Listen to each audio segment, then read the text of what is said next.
Let's get your take on all these events. The people that nobody seems to care about in the Democratic Party are the voters of the Democratic Party. Nobody considers what they want. And I do find these voices of Schumer, Pelosi, Obama, Hakeem Jeffries very interesting. Want to get your take on it. Look, I think the main message, Sean, is we are not even running against a candidate here. We are running against a machine. And that machine has crushed the will of everyday citizens in both parties. That includes Democrats. So I think there are a lot of Democrats who may not agree with everything that our party says or that Donald Trump says, but who are sick and tired of being lied to by their own leaders. And our message to those Democrats is this. You know what? You may not agree with everything Republicans say, but at least you deserve a party and a president who tells you the actual truth. And I think this could be a moment to win by an even larger margin by saying that, you know what, you're welcome in a Republican Party that may not agree with you on all policies, but is at least going to respect you and be honest with you, as it's now clear the Democratic elite has not been with their own voter base. It really is. Now, let's talk about the fact that they're not supporting Kamala Harris, the very same people that I would argue pushed Biden out. You know, it says a lot to me that, you know, you have the Obamas. We know that Barack gave the wink and the nod to George Clooney to write that New York Times op-ed.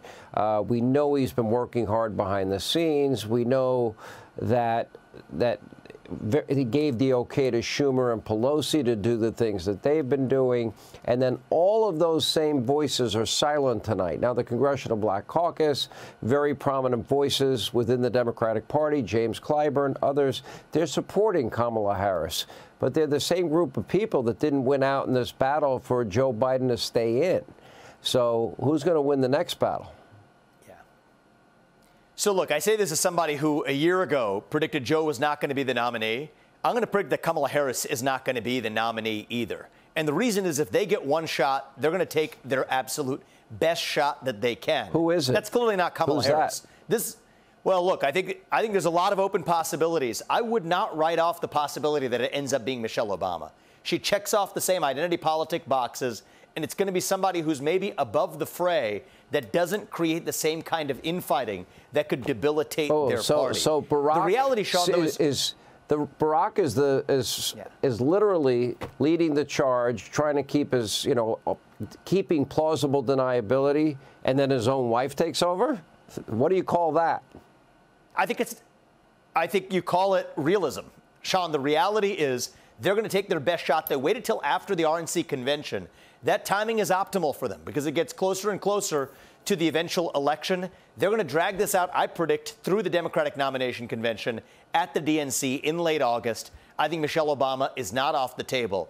But you know what our message is? And I know President Trump would agree with this as well. Our message to the Democrats is, you know what? Put up the best possible ticket that you can. That'll be good for your party. It'll be good for the country. And it doesn't matter because we're still going to win because our vision for this country is the stronger one for all Americans. That's how we win. It's not fair, of course it's not. But the reality is, Sean, we have to defeat this. It's a soft coup. All right. Thank you, Vivek Ramaswamy. Hey, Sean Hannity here. Hey, click here to subscribe to Fox News YouTube page and catch our hottest interviews and most compelling analysis.